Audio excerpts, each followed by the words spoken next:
Ladies and gentlemen, boys and girls, welcome to the episode just before the 70th episode of the Madaxeman podcast.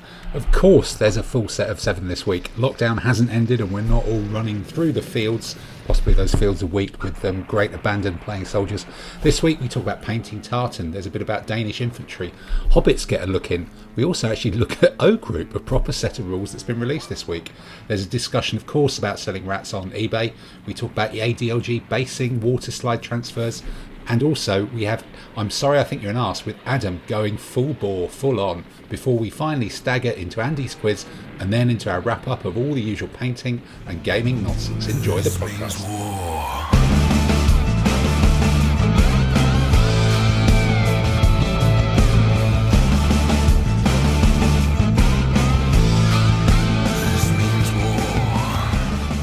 Well, welcome to, I think this is 69, actually. A little bit disturbing, but we creep ever closer towards 100, although the lockdown creeps ever closer towards not actually being in effect, really. So, strangely enough, it is a Zoom screen. There are 7 people here, all staring at me, although slightly oddly again, I'm one of those 7 people.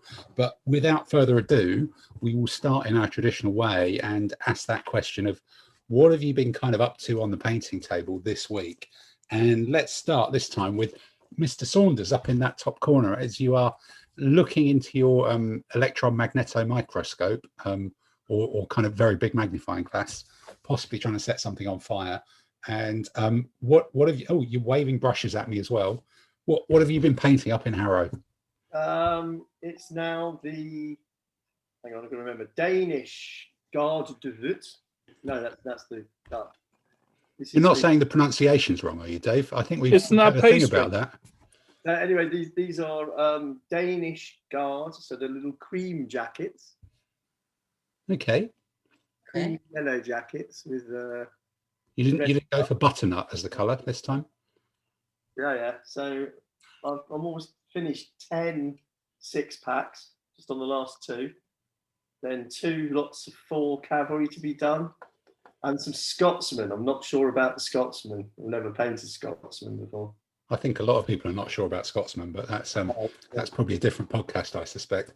So how much of this army have you actually got completed then? You know, is there a percentage for how far through you are with it, or 3/4? I mean, I've got some basing, sands, putting on the base, that sort of thing to do, flocking and stuff. So I'd say 3. I mean, you know, I've broken the back of it.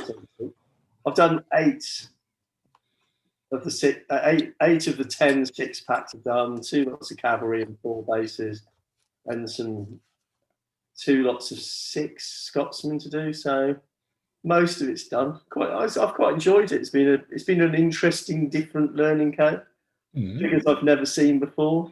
Period I've never done before. Yeah. Okay. And was there anything particular? Because we've talked about frilly cuffs and collars, and then we've talked about the pronunciation of boying, and then we had another discussion about another battle, whatever it was called last week. But any more research amongst your Danes, or did you do that all before, and it's just all been sort of rushing downhill? It's research has all been done before, so most of it in sort of a light grey jacket, but there's a couple of weird units in blue and orange, and this one which is just doing, which is a sort of pale yellow and red cuffs. So they look good. The thing is, when you look down on them, they all look like mushrooms because they've all got these stupid big floppy hats on. You can't really see the detail. When you sort of look at the army on a table, it's like lots of hats. All right, it could be hordes of the thing, mushroom army or something like that. 100%. Is there a chance to do the Scotsmen with any tartan at all, or are they not that type? They're not skirt-wearing Scotsmen. No, well, they're not. I don't know. Actually, that's a good question. Hold on a minute. Let's have a look. I think they've got bonnets. I've been having a discussion with my clients today about what colour the bonnet should be, because I've looked at Gordon's Scotsmen before, and they were all.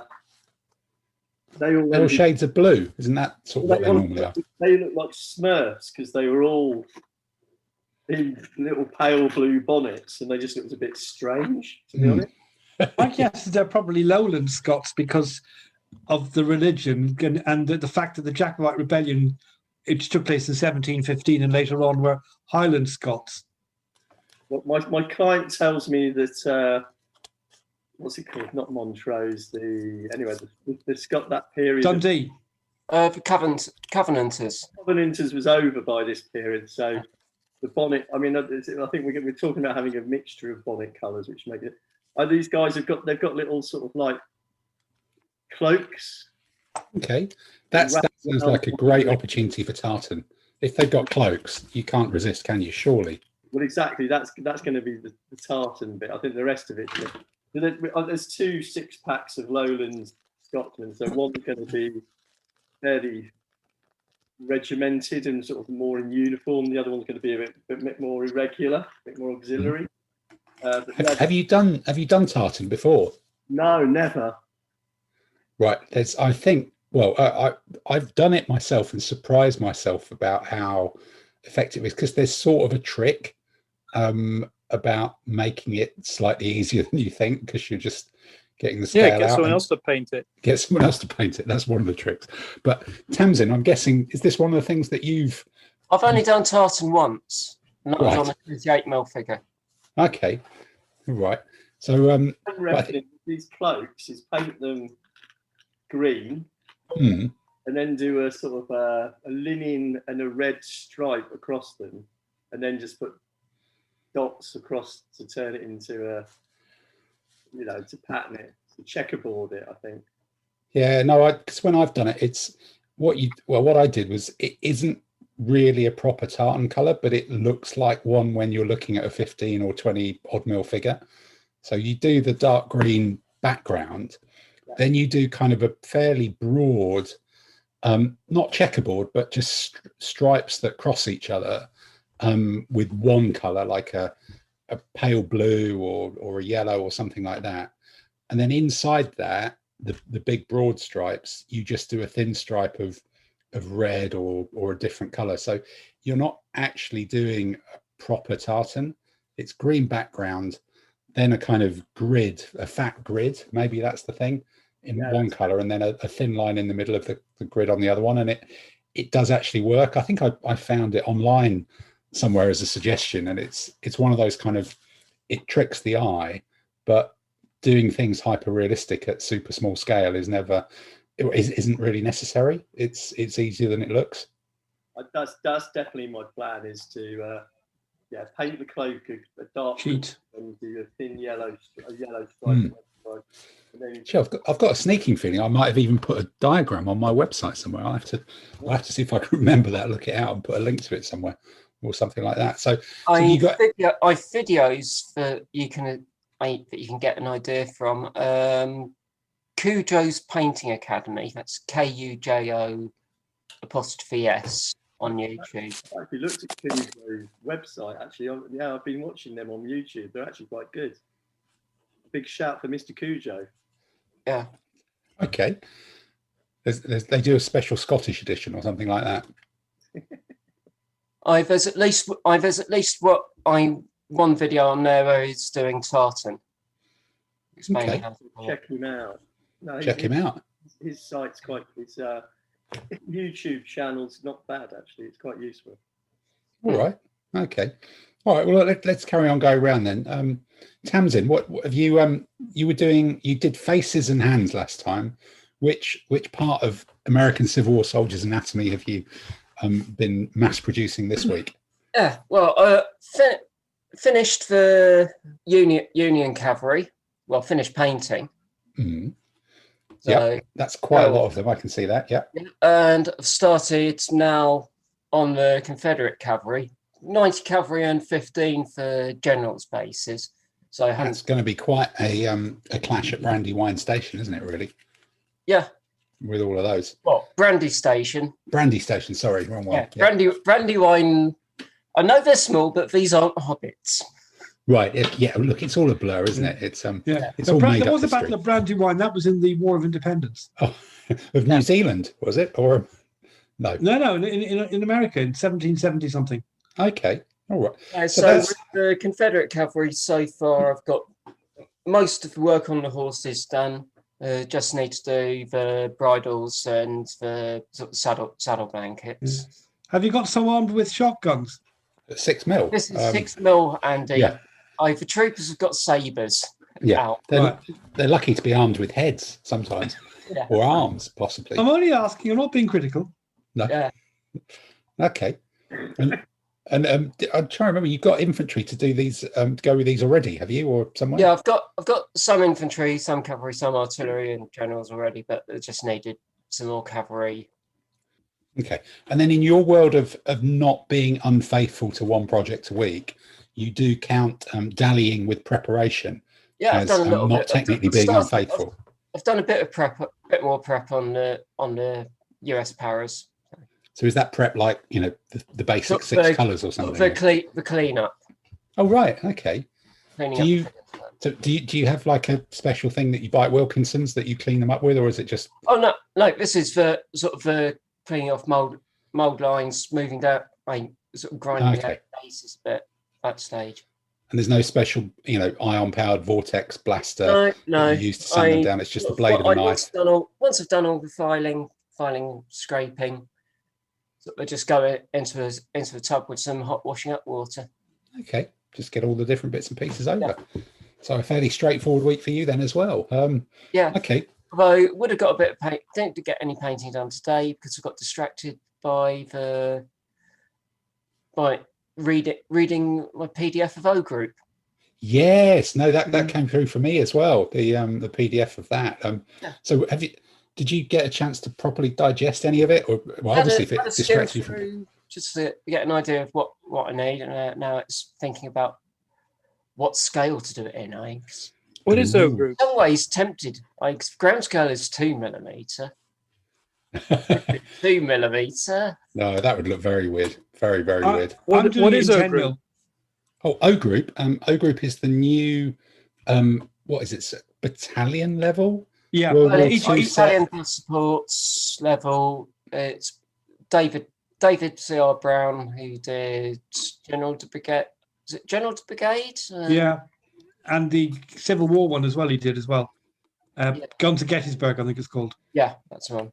And it's produced by Two Fat Lardies, and it's been getting some quite a lot of online love in advance. So there's quite a lot of people excited by it. But it just seems to be a Second World War set that's driven by command and control rather than driven by rivet counting and ranges and numbers, which is kind of neat. I don't know. I think I will hope to try to major on it in 15mm, because I've got a lot of 15mm stuff based for Peter Pig's Poor Bloody Infantry rules, which is little sections of 3 on a base, and I think O Group looks like it does have that sort of structure as well.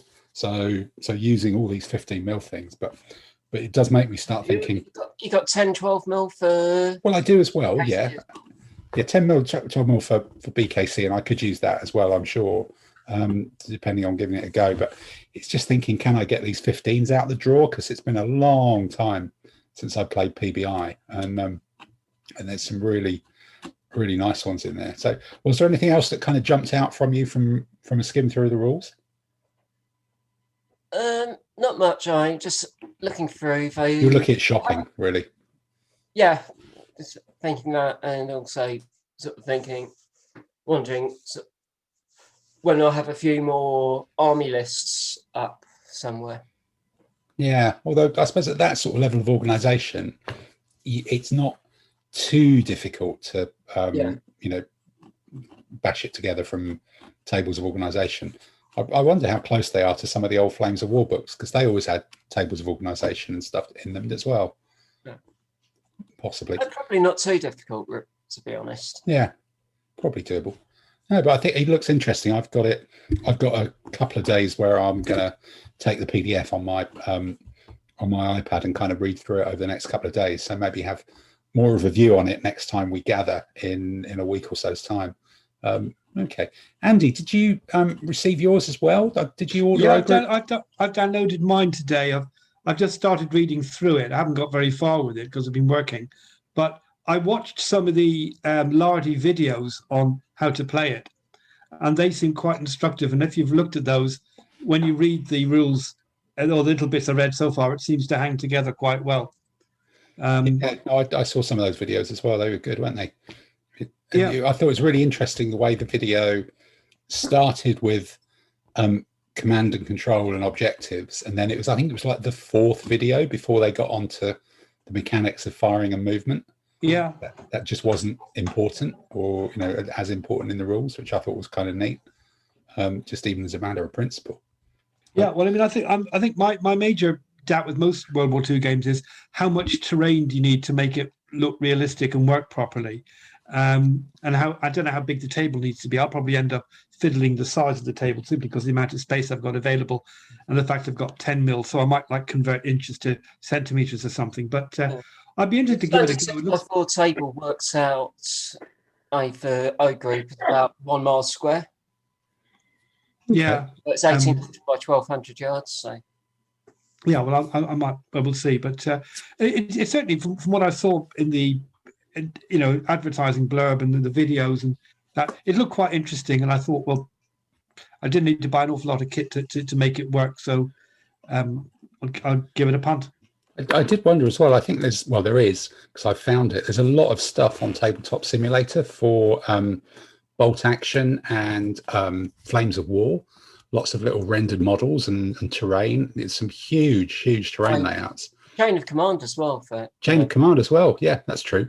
And whether it would be possible to actually run through some of those rules on TTS before we're all allowed to actually meet up and kind of do it virtually, because all the stuff's there already to give that a punt. Yes, it sounds probably doable. Give it about 2 or 3 weeks to read through the rules and wrap our heads around it, and then maybe give it a go online. Yeah, maybe have a group tabletop simulator play around on shove some little soldiers around. Indeed, yeah. On the virtual tabletop. So this means war.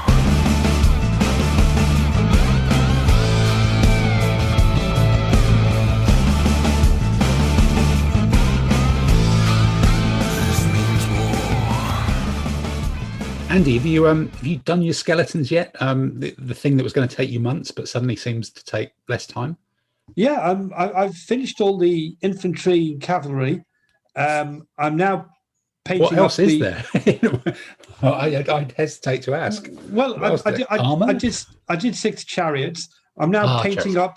I'm now painting up the flyers, the monsters, the artillery, and then there'll just be the leaders, and that's it. So I reckon talking 2, maybe 3 weeks, depending on how much time I get to paint. But at the moment, what I'm doing this evening, I'm just doing a massive undercoating job on pretty well everything that's left.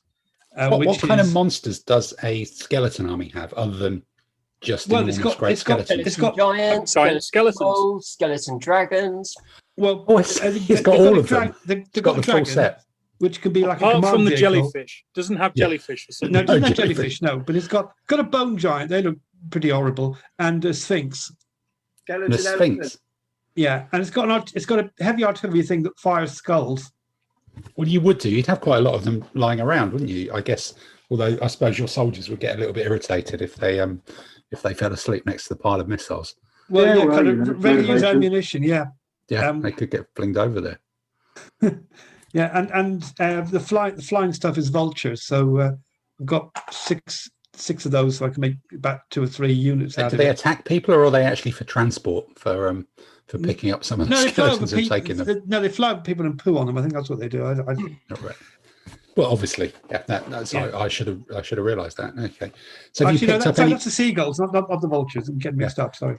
Have you picked up any more skeleton painting tips over the last week or so, or has it just been the production line has been in full effect? Kind of production line, really. I did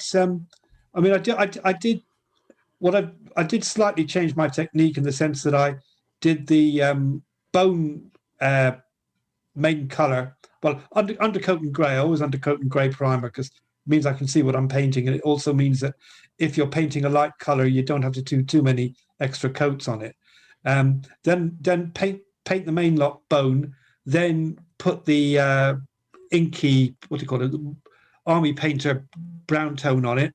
And then kind of dry brush over it with bone again, and that's it. Apart from any bits you want to colour, like headgear or bows and arrow points and things like that. And because they're such small figures, the metally bits I'm using in silver rather than a metal, because it just shows up a bit better. Okay. And if I'm remembering right, these are going to fight an army of yours, Simon, aren't they? Are you the other one with some 10mm fantasy stuff that's going to be taking these guys on? Yeah, I've got the 10mm dwarves, so it seems like a natural reaction. Bones versus guys with big hammers. What could possibly go wrong there? Absolutely. Yeah, you do. You also have your mammoth with artillery. Yeah, so I got the and berserkers. I mean, not the Yeah. berserkers are going to scare the undead very much, but it was one of those army purchases where you look at the ranges and you think, I have no need for that model, but it's a mammoth that you can put different infantry on top of it on the platform. So I've put a whole bunch of dwarf crossbows on it, just to give the idea of, woolly mammoth, impact elephant, lots of shooting as well. Just seems appropriate for a dwarf army. yeah. But I think it was Neve suggested you put the bloke with the sword on the top, waving. Yeah. Yeah. So Simon, you painted I think 6 figures last week or something, something shameful. But what have you just kept in the funk, or has there been a bounce back, an Australian style recovery? Yeah, it has been. So I've finally managed not to work 14 hours a day for the last week. So that's made a bit of a change. So this week I managed to get 3 bases of winged hussars painted up. So I've got some of the Lancashire model winged hussars. I'm going to use them for the army, for the Poles. You can have a couple of these levy units that are masquerading as winged hussars. You've got fake winged hussars, so they're slightly different troops. Then I got busy and painted up the last of the Ottoman Turks. So I've got the city of Rabble now painted up. So oh wow, okay, big base for them. Yeah. And just to have something completely different, I painted up another one of the big rat vehicles for my rampant dragon army. So it's a 25mm model of a big wheel with a rat inside it, driving it, with a whole bunch of little rats actually powering the wheel because they're moving around like a flywheel. And you've got a rat on the back of it, sort of hitting a hammer on something to try and get the guns to fire. And then you've got like side chariot effects with prongs and forks and all that. So very appropriate. So that might be like a war wagon. Who actually makes that then? The crazy rat wheeled wagon thing?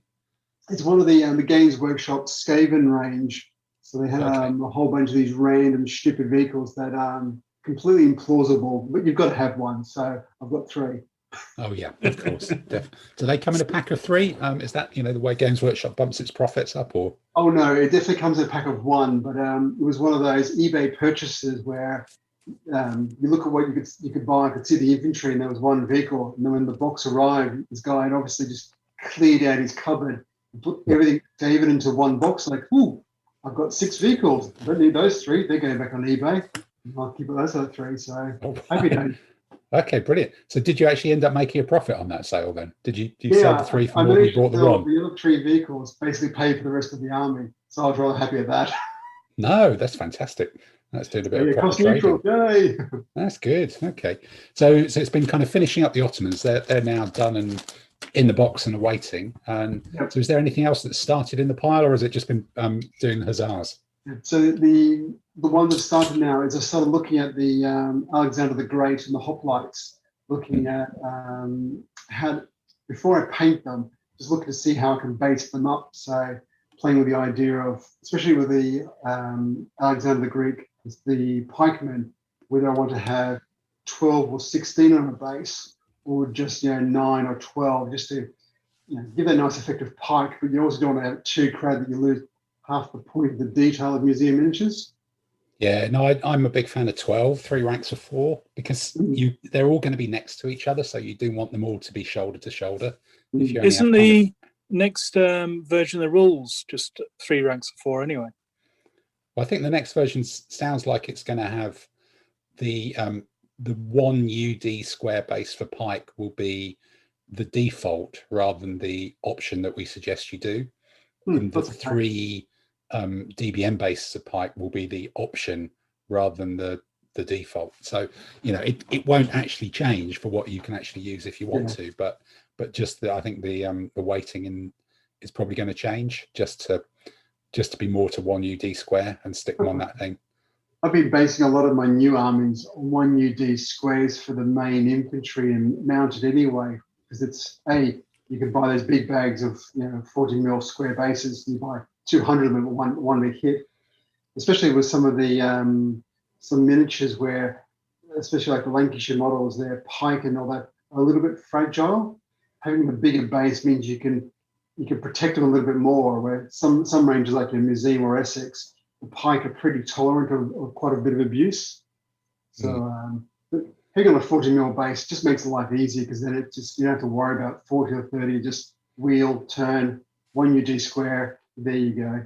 All my pikes have been on 40 by 40 for quite some time. I think I've only got a handful of bases left where they're not based up like that, and 12 is the best. You can fit more on, but then you're starting to have to do 4-3, 4-3, and they look a little bit more of a rabble, which works for some, but I think for the drilled Greeks and the Swiss, you just kind of want a bit more. Yeah, I did that for my some of my medieval armies, where I've got like the foot knights, because they were a little bit rabblish. Yeah. They weren't properly lined up, so you might have a row of 4 at the front, then 3 knights behind, then 4 at the back. So it gives you that visual of, yep, that's definitely heavy, a foot knight, but they're not all neatly lined up, say like Roman legionnaires who were well drilled, all formation, proper, off we go. I must admit, I've been doing a lot of rebasing this week. It's been kind of a halfway between prep and finishing stuff. You mentioned about those big bags of bases. I did order, I think, 180 40 by 30 bases from Ben Dragon, and it just feels like they've nearly gone. I don't quite understand how that's happened, but it's probably rebasing up all of my Russ and Vikings, which was like probably about 50 of them, and then redoing all these hoplites, and then I've just started to rebase some of my medievals as well. So again, I rebased some polearm guys with 4 at the front and 3 at the back, because you kind of need a bit of space to swing a big axe on the end of a pole, really, don't you? So how was it cutting out all the little shields and that? Because you were printing them out and redoing it. Yeah, for the hoplites. Didn't it get a bit frustrating after a bit? I really got onto a roll with it, actually, because what I've done, I've done about a dozen bases of hoplites now, with 8 hoplites to a thing, and what I found is doing them as waterslide transfers is so much easier than doing LBMS ones, because waterslide, you're actually cutting. Okay, it's a pain in the ass to cut round a tiny little shield transfer, but you are still cutting paper, whereas the LBMS ones have got that plastic film over it that makes them quite difficult to cut easily, certainly in a circle. So, but with waterslide paper, it's just easy to cut, because it's, as I say, it's just simply paper, and then you drop them in the water. It's like an air fixed transfer or whatever they would be, and they slide off, and they're easier to maneuver, because again, with the LBMS ones, you've got to put them in the right place, because they're fucking they're stuck. They're just stuck once they're on. Whereas these ones, you can slide them about a bit for a while with your microsol and your microset, and reposition them. And so I printed off way more than I needed. You copy the image onto a page a load of times, and you do an A4 sheet at a time. And because it makes such a difference to the figures, you are achieving quite a lot, quite quickly, really. So all of these hoplites, it's debase all my old hoplites, leave them standing in water, peel them off the old bases, scrape off the paint that was on their shields, just their shields, and then paint them white, then do another coat of white, then do some gloss varnish, and then you start dropping these waterslide transfers on. But I just got into a zone of cutting round these little waterslide transfers, and I ended up with a bag of them. So I've still got, I obviously didn't count when I was doing it. I just kept going, and it looks like I've probably got about 30 or 40 more than I actually need already cut out as well, which probably means I'll have to buy some more hoplites or something. But but also then there's my broom head has now taken a bit of a battering, and a lot of the bristles are now firmly attached to the hoplites. A lot of them have got green green spears at the moment, waiting for me to paint them up. But the overall effect, once you start basing the damn things up, is really, really good, particularly compared to the terrible hand painted shields that were 25 years old that I had before. So it just suddenly feels like I've made a real difference to this army, and really, really dragged up the quality of them just by doing that kind of cheaty wargamer thing of concentrate on the bits that people see, which is the shields, and a row of nice shields and shiny helmets and stuff on top. So the litmus test is, are you going to take a Greek hoplite army to a competition then? I think so. There's been a podcast about it, and it's not that bad, and they do look decent. We did, and I think also once we're down at the club again, which is almost in touching distance, it will be easy to take armies and go, right, I come down and have 2 games in a day and give them 2 different runs out and stuff like that, and get all these different armies on the table. But yeah, so there's loads and loads of these hoplites. I'm just doing the second batch at the moment, and I'm kind of thinking, do I because normally I matte varnish everything, but because these have already been done once, they've sort of been matte varnished, and in a block of 8 they don't quite get as much handling as well. In ADLG, they're not going to wear off. They've got plastic spears now, so they're not going to flake or whatever as much as they did when they were the Essex spaghetti stuff. So I'm kind of thinking, do I actually go over some of the helmets with a new fresh bronze or brass or whatever, a bit of a mix, and give them so to speak, so we're talking about 2 fat lardies rules, shiny helmets, and possibly even leave some of the shields as shiny as well, and I'm, because it's kind of, would some of the shields have been more metallic-y and shiny? Should I do that and have a mix of matte and gloss shields? Well, would the shields have been metallic, or would they have been wooden in those days? I don't know the answer. Well, some of them are painted. With a thin A covering. metal boss or something, probably, but yeah. No, hoplite shields were covered in bronze, I think. Some of them are, yeah. Because Some some must of have the been blooming heavy to carry. Yeah. I think it was like really thin bit, but I suppose if you're a hoplite, that's it. But so some of them have got, it's sort of a yellow shield, but it's a yellow goldy color. So I might leave those as gloss, because then they look a bit more metallic as the color. But one of the weird things though about doing all these different shield designs, first of all, there's a lot of them with this mad grinning face that you can't quite see, but there's a lot of those which look like a lunatic. And then the other thing that struck me is there's quite a few with doves on them. That's a fairly common design in all the stuff that I've got scalped from online. And I was thinking, I'm putting them on, thinking that's fine. And at what point, does some Greek bloke go, "Here, Steve, isn't the dove like the universal symbol of peace?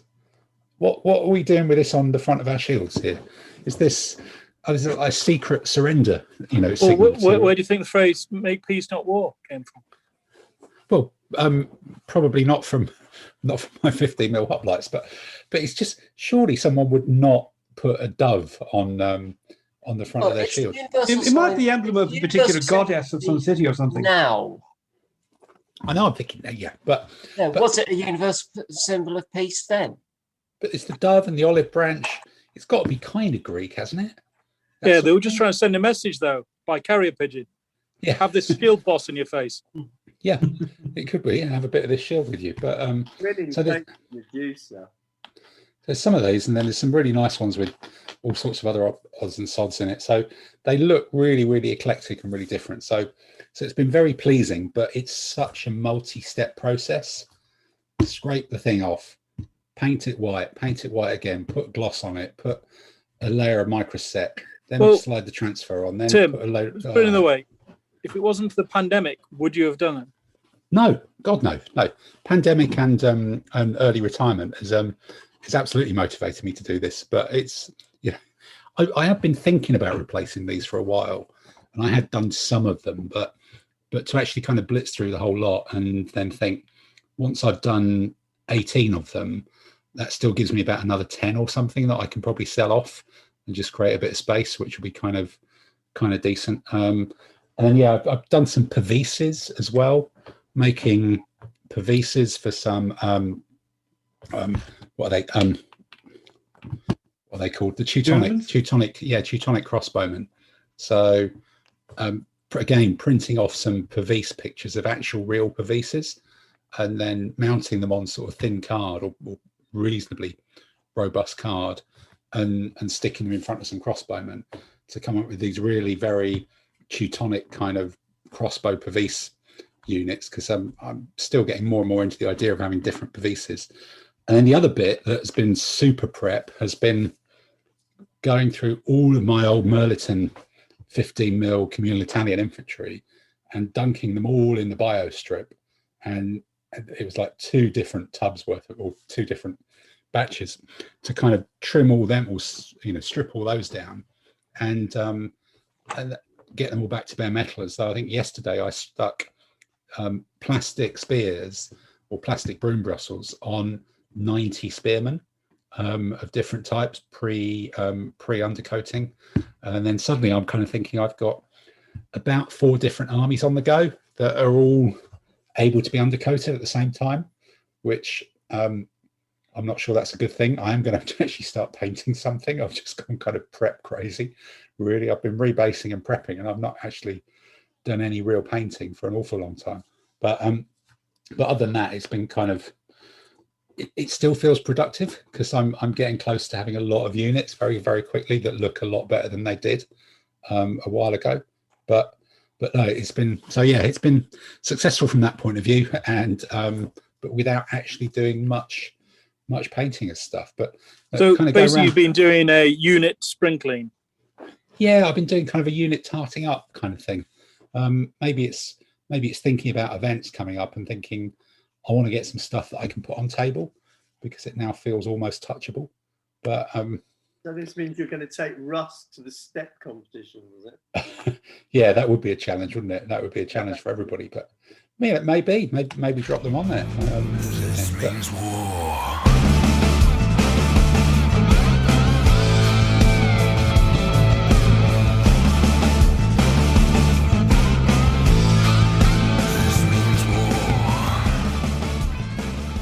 Going round the round the thing, Adam, I think, did I see you earlier on with some instructions in front of you? Were you? Does that mean you're making tiny ships again? Has it come around to that time of year? Yeah, it wasn't instructed. It was the ships come with sort of like a bit of a printout giving a little bit of information on the ship. So I'm just starting to prep them up to do them next. But I've had quite an exciting week because although I can't claim to have finished the Dave can't claim to have finished the Dacian army. I've done all the fur. I had 2 bags, 120 worth of Victrix Dacians, and they are now done. I put the final matte coat varnish on today, which 120 25mm figures that you've made from plastic scratch. Yeah. Which, looking at bad, that was. I've only done 118 actually. There are 2 left over. Only. Germans. But I had a bit of it wasn't a nightmare, but a bit of an annoyance because the bit I like most in doing figures, and it's my favourite bit of doing figures, is when I stick the Magna base onto the bottom of the base, because that's the very last thing I do. So I like it the most because that means it's done. It's beautiful. Because the last 3 batches I finished off together because I did all the shields together. And shield transfers, once you've got a little system going, it's surprisingly quick. I thought it would take ages and be really fiddly, but once I'd got the system going, it was bang, bang, bang, thank you very much. So that was good. And I've based them all up this week. And the last thing I had to do today is, after bringing them in from outside, because we've had lovely weather, is put the Magna base on. I put the Magna base on, and I was just so pleased with it's like done. And I was putting them in the box with their sort of like metal sheet on the bottom so they could go into storage. And I was thinking, that's weird, they're not sticking. And the Magna base I actually cut out and stuck on was metal sheet. Oh, Which was- rubberized metal sheet. Oh, Which that's was- a bugger, isn't it? Which was annoying. I mean, it's not a nightmare because it only takes 5 minutes to do, and it took less than 5 minutes to peel it back off again, and then stick them all on again. So I got to do the Magnum base twice. So that might have been a good thing because it's my favourite bit. I got to do twice. So that was a bit of thing. But now for that army, all I've got left to do is those 4 cav that you sent me, and they've been underbased. And they're have you painted yours up yet as ghouls? Not yet. No, not yet. Because they seem really big. Are they warlord? No, they're Victrix. Victrix, because they seem really big. Victrix cavalry have got really big. Yeah, because really I stuck big. 2 of them on a sort of like cav side, and it's sort of like a square one, not a sort of like cav side base. And it's like, because they're supposed to be skirmishers. And I was thinking, if I tried to get a 3rd one on there, they would be sort of like very friendly figures. No, I think a lot of the 28mm plastics, all my Arabs went on square bases, 60 by 60, because it just wasn't possible to fit them on.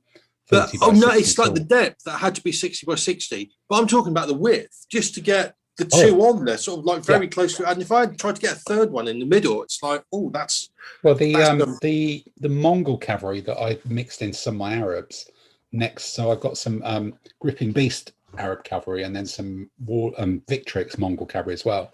And the Mongol cavalry. Do you mean Fireforge? Sorry, Fireforge. Fireforge ones have just got enormous, great fat arses. They're horses in like a kind of comedic way. But you're right. I've not painted up or made up any Victrix cavalry yet. But I've got some sat in the cupboard for project number 5 on the list whenever I get round to it. But because I think those ones, because they're particularly big. Because I've done Numidian. I think they were Victrix, and they looked like skirmishy. There was sort of like some room left on the base after I put 2 to a base. And the Romans are some of their earlier ones, yeah. Okay, and the Romans, they sort of like 3 to a base. I can't remember thinking, oh, that's a really tight squeeze. But yeah, them ghouls seem really, really, really big. So, but they're sort of like all prepped up and they're fine. And I've just, I was just doing, prepping up the wine cart that I was talking about. It arrived, yeah. It's arrived. That was the donkey type things are metal. The cart itself is MDMF, and the cargo of the cart is resin. The donkey type things, the donkeys. Yeah. Well, they donkeys. look. I mean, they were advertised as donkeys, but they look very big. They look very pony-like, which is why I'm saying donkey type things. Rather than donkeys. Yeah, mule. I don't know. That it's all equine as far as I'm concerned. They look quite big. But the resin cargo, it's like, because while everyone else is talking, I do pay attention, honest. Once I sprayed it white, there's sort of like there was a gap all the way round between the cargo and the side of the thing, which is sort of like really obvious. So I've just been sticking some milliput all round to sort of like make that solid. Although it's something I once heard you say, Tim, that I hope your brother is trustworthy. So I remember you once saying, when first doing ADLG and sticking bases together, with your brother being carpenter, you said that he told my brother-in-law. Yeah. Sorry, brother-in-law. He said that PVA is, if you stick wood together with PVA, it's like a really, really solid thing. Wood glue. So, because I didn't have 120mm base for my baggage camp. Yep. So I stuck 260mm squares together. So hopefully they'll stay together. So that's done. Honestly, I've done that with a lot of my infantry, where I stuck 2 old style bases together, and it's worked absolutely fine. So I think you've got no worries with that at all. Okay, good one.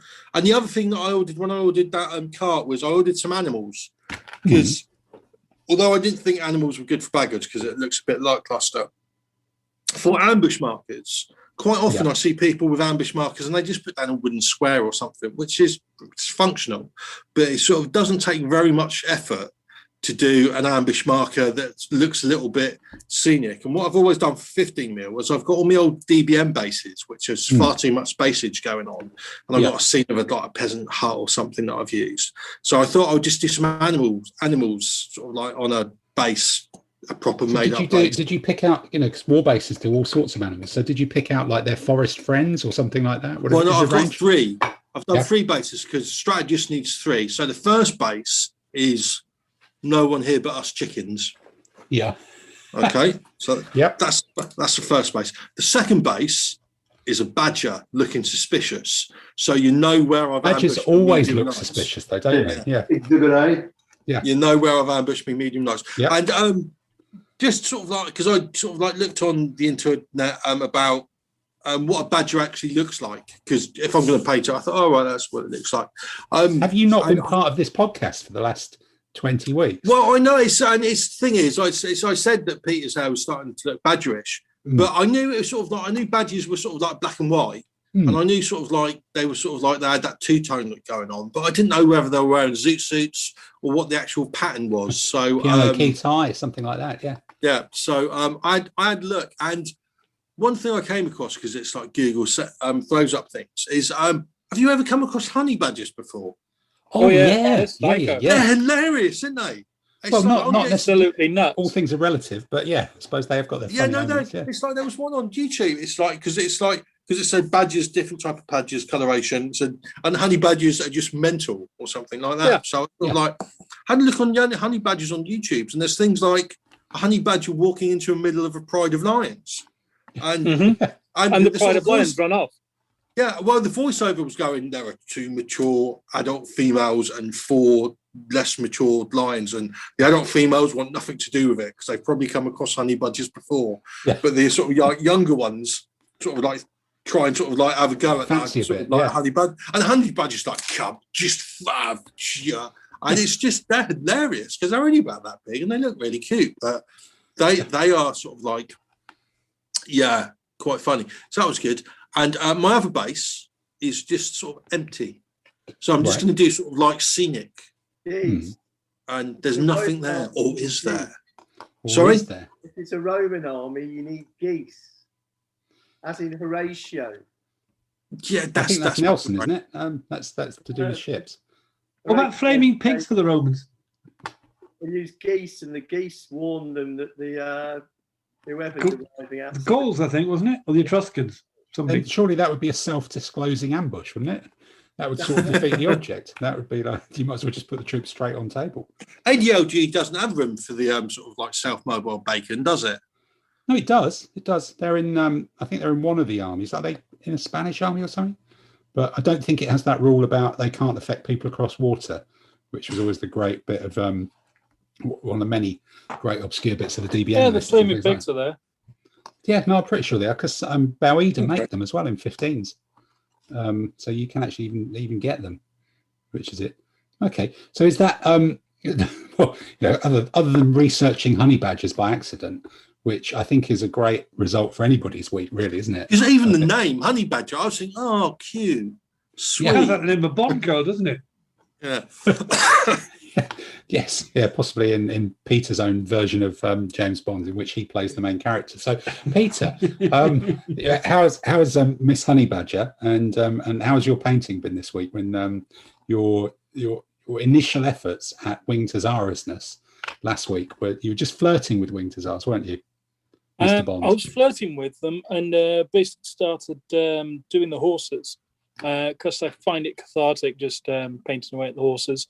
But then I've put that to the side just to finish off my Bavarians, which were looking very forlorn, which were nearly there, but not quite finished. And I just had a blast to finish them off. Yeah, the winged hussars seem to go together quite nicely. I was just looking at it and looking forward to it. So I've just been slowly sort of pottering through the horses and that, painting them up. Okay. So how many, because did you actually admit how many hussars you'd bought last week? No. Can we have another go at trying to get you to cough up how many horses? Maybe you just tell us how many horses you painted, and then you won't have to tell us how many hussars you've got, but we will be able to work it out and sort of laugh quietly at you. Well, you won't laugh quietly. I'd laugh out quite loud. No, that's possibly true, isn't it? Yeah. How many? He's having to take his socks off here, folks. If you're only listening to this in audio, it's not just the socks. It's just I'm putting a calculator out. I'll have to come back to you on that. You'll have to come back to us on that one. All right. So, did you do some Bavarian flags then, with the sort of BMW light blue checkerboard thing going on? Or well, I'm doing the Bavarian cavalry with the it's like happily red and green, so it's quite enjoying that. Oh right, is that the Bayern Munich colours? Is that their away strip or something like that? Yeah, well, it's funny doing cavalry that's not all white. Yeah, I guess so. Well, Are they the light cavalry, Peter? I couldn't really see from the picture. No, they're not light. They're full on. They're proper full fat, aren't they? Green and red with guns. Yeah, good. Yeah. So it is going to be marvellous when we can actually get all this stuff on table and have a real good go at some of these rules, isn't it? It feels it's creeping closer. We'll have an awful lot of Napoleonics. Yes, yeah, we're going to have some very big old goes at doing some Napoleonic stuff once we start getting back into. Have like persuade them to do a Sunday there or something, and just have several large games of Napoleonics, just to give the rule set a proper go and have a couple of beers in the pub, sort of thing. Just to make up for all lost time. I think that's definitely the answer, isn't it? And with that look ahead to the future, I think that that wraps up the painting for the week. This means war.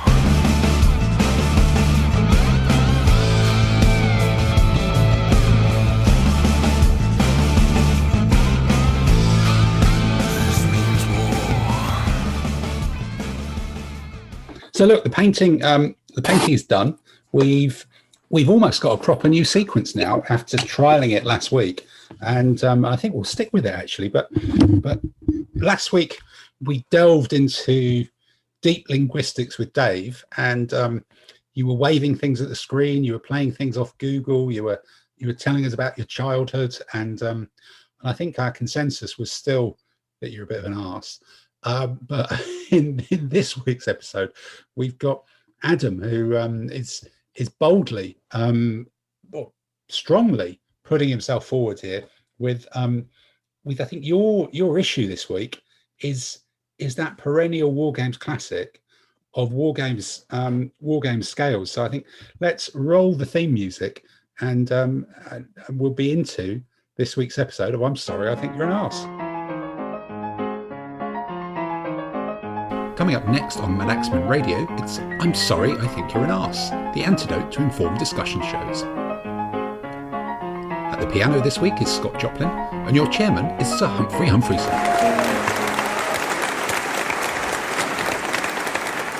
Hello and welcome everybody to this week's edition of I'm Sorry, I Think You're an Arse. You join us this week from the Emerald Assembly Hall in Mudford Sock in Somerset, just to the west of Hummer. Located in the tranquil southwest of England, visitors to the town can climb to the top of the tower of the town's famous Norman Abbey, where they will be greeted with a view encompassing 7 different counties. On a clear day, it's sometimes even possible to catch a glimpse of Plymouth off in the distance, despite the many prominent warning signs advising against this. When you say it's my issue of war game scales, it's not really my issue. It's everybody's issue of war game scale.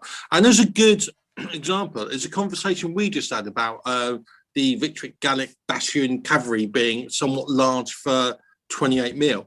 Right. War game scales, firstly, are not war game scales. They are not scales. We've got 5mm, 6mm, 10mm, 12mm, 15mm, 18mm, 20mm, 25mm, 28mm, and heroic 28mm.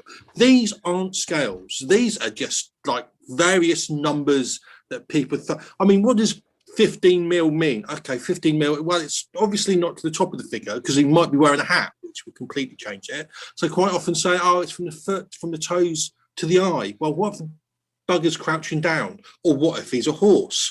Or what if he's a tank, right? 15mm is not a scale, and it's not helpful because all that happens is no two companies make figures the same size or to the same scale.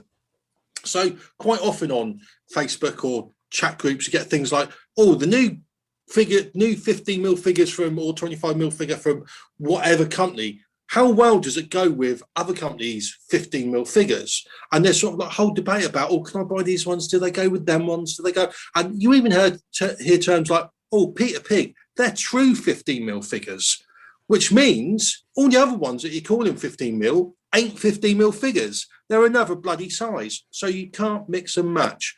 What needs to happen is wargamers need to start talking about actual scales. So you need to start talking about not 15mm, but 1/100th, not 25mm, but 1/56th.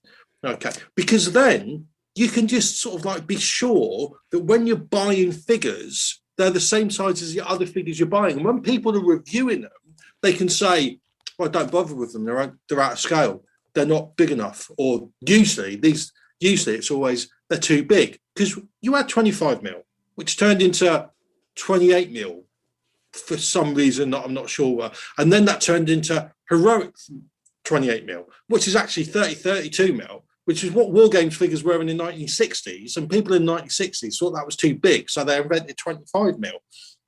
I had to go, or I didn't have to, but because I got 10 mil American Civil War, or was it 12 mil? I'm not quite sure. American Civil War armies and World War II armies, I bought some Engage railway track because it's the right size. And for sort of American Civil War and World War II, it's good for scenery. It's good for scenics. And most of my American Civil War and World War II battles now happen quite close to a railway line, because I don't know if you know this, but Engage Railway isn't very big, but it's bastard expensive. But it looks cool. It is, isn't it? Yeah. And so it gets used at every given opportunity. But the thing is, I got that from Model Zone in Holborn, which isn't there anymore. It's sort of like, it's now a hotel, I think. But I went in and sort of like bought some Engage train. And I could go to any other model railway shop and I could buy an Engage train and pull it on the track and it would fit, because it's the same scale. And if it didn't fit, I could go back to the shop and say to the bloke behind the counter, who's a bit of a railway nerd, because they always are in these sort of shops, and I would say, doesn't fit on the tracks, mate. And he would say, no, it's got to. And he would get out his own track and we'd put it on. And if it didn't fit, he would be outraged and he would be ringing up the company saying, this doesn't fit, it's out of order. And as wargamers, for some reason, we accept that, oh, this 10 mil tank or this 12 mil tank, another company, exactly the same tank, completely different bloody size. And why do we accept this? So whenever you're buying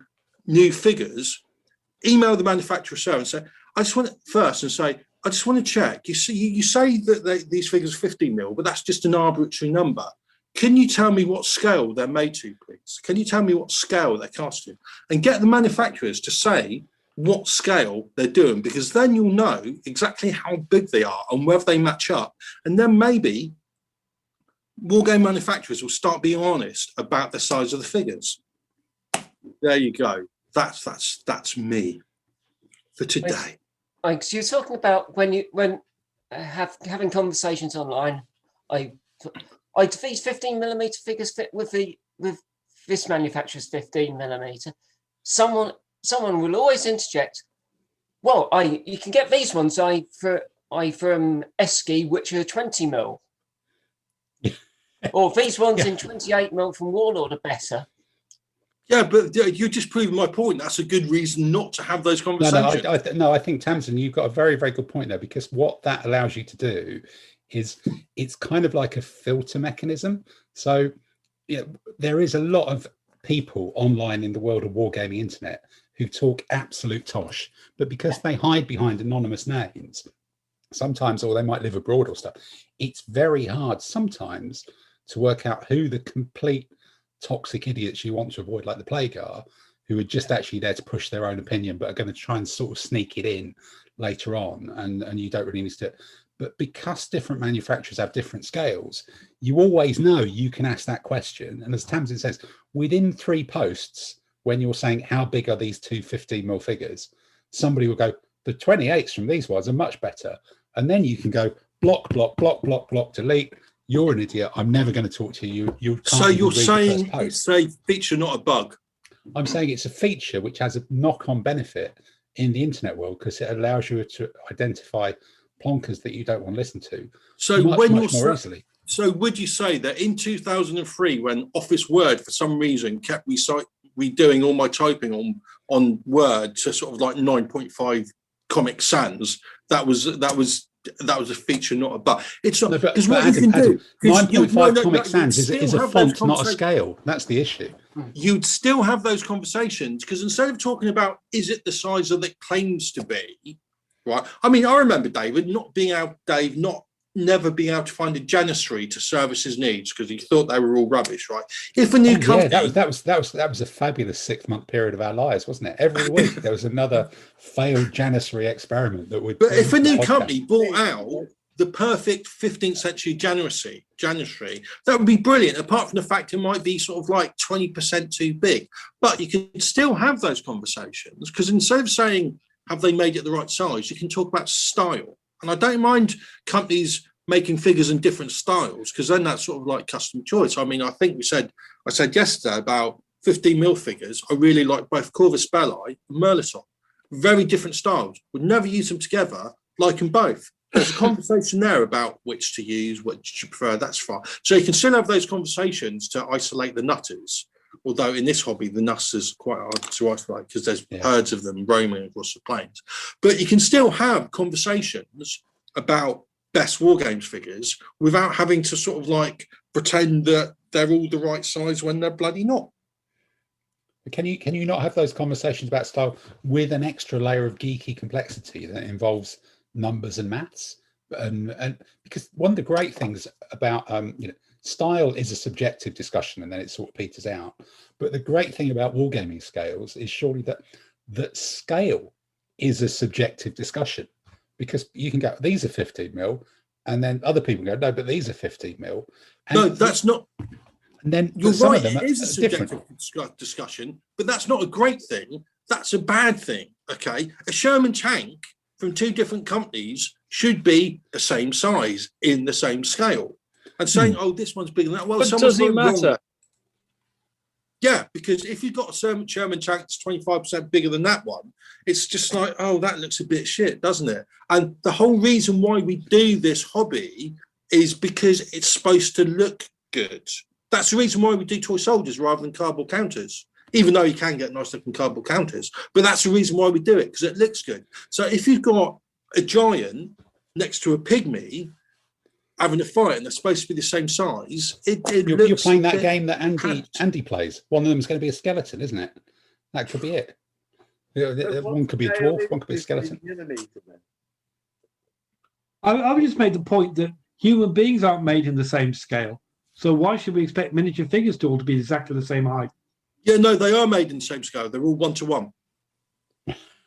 Yeah, right, they're not the same height, though, are they? Yeah. And even if they're not the same height, the Bren gun that they carry is all the same size.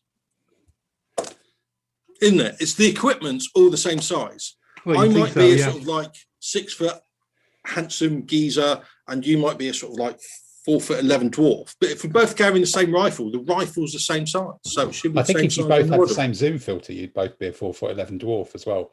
But that's probably being unfair to Andy. That might not be a filter. But I think, but doesn't it just though that it's part of the massive flavour of different manufacturers having their own ranges with their own characters. Because if they're all a totally different style, they might as well be slightly different heights. And then can't you just stick a bit of cardboard underneath them to kind of even them out if you're that obsessed about it? No, you can't, because it's like equipment's still not the same size. It's like one's got a gun that's 50% bigger than the others, and it should be the same size. And no, it's not, I mean, imagine any other. So I gave an example of railways. It's like imagine any other hobby where it's like, oh well, it's like they might be a different size, but it's good. No, it's like, I don't know, if you play golf and you go and buy a set of adult golf clubs and they're 30% shorter than the other adult golf clubs, you wouldn't go, oh, that's an interesting feature. I'll talk to my friends on the internet about different sizes of golf clubs that should all be the same bloody size. No, you would take it back to the shop and say, I want the proper size set of golf clubs. Thank you very much. I don't know. You might be assuming too much about other hobbies. Dave, can we like tempt you back to remember your cycling days of Shimano gears and all sorts of technical things about? Was that all completely compatible, or was it always like, actually, this one does fit a bit better with this one, even though they're supposed to be? Shimano and Campagnolo did not mix. I mean, you could try it, but you need to stick a bit of cardboard underneath, wouldn't you?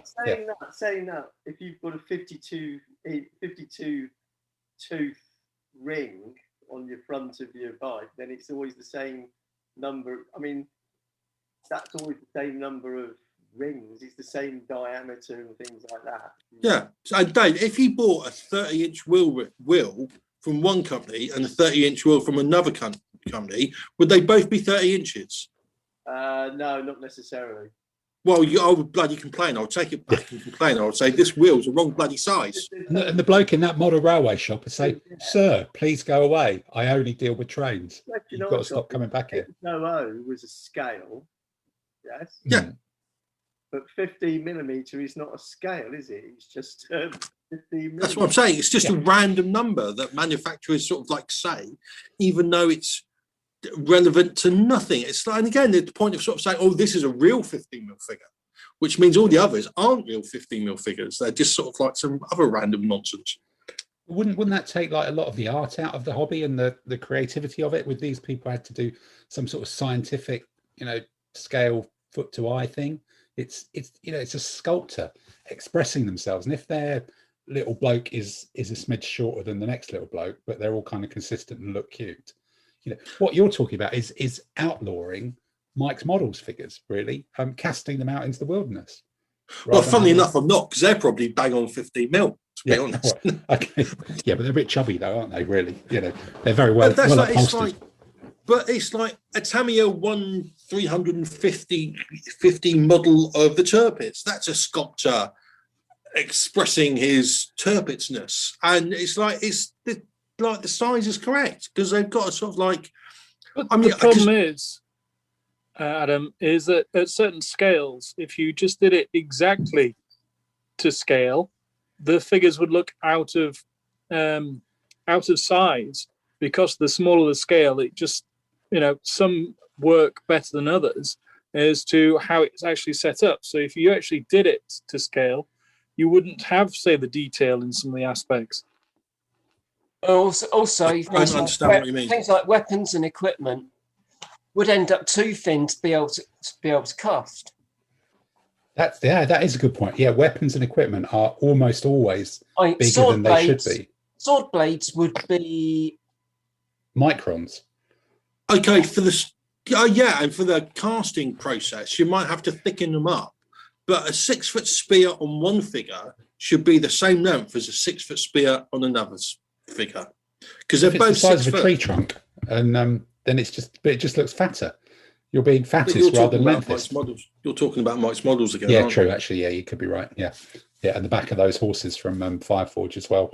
The Fireforge horses, they're Mongol horses, so they're technically ponies, so they would be quite broad. Yeah, but there's broad and there's. But they are too big. Yeah, they are ponies. They should be like ragged little ponies, whereas they look like fat ass. Well, thoroughbreds that have just been eating too much. Could be as big as most European horses. Okay, but with big butts. Okay. Yeah, it's just the definition is more about sort of the coat, broadness, and hardiness, and what they can withstand. So, but it just isn't it though. Just more about choice though, letting people have different choice of different manufacturers. Some people want a slightly bigger figure and all the rest of it. Absolutely, and if you want a slightly bigger figure, you can buy a 1/72 instead of a 1/76.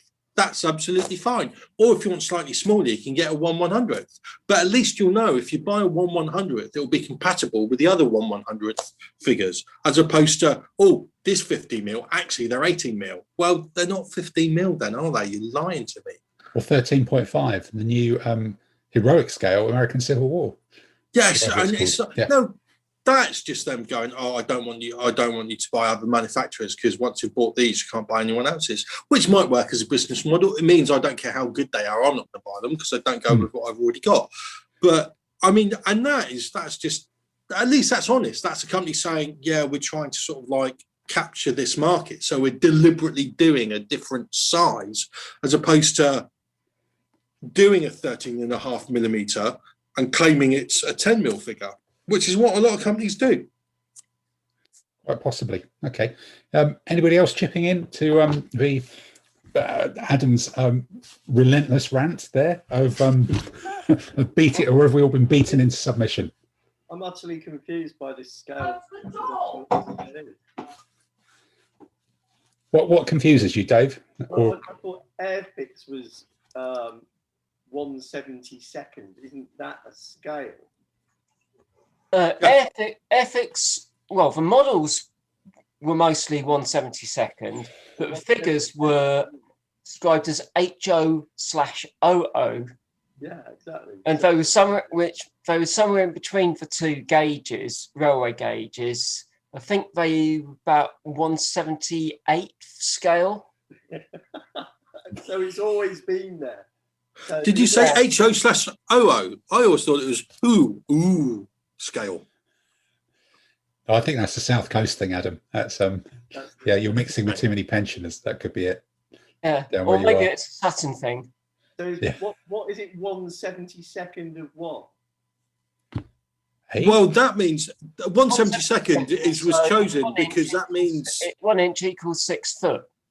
1/72 is 1 inch equals 6 foot. It means that the figure is 72 times smaller than reality.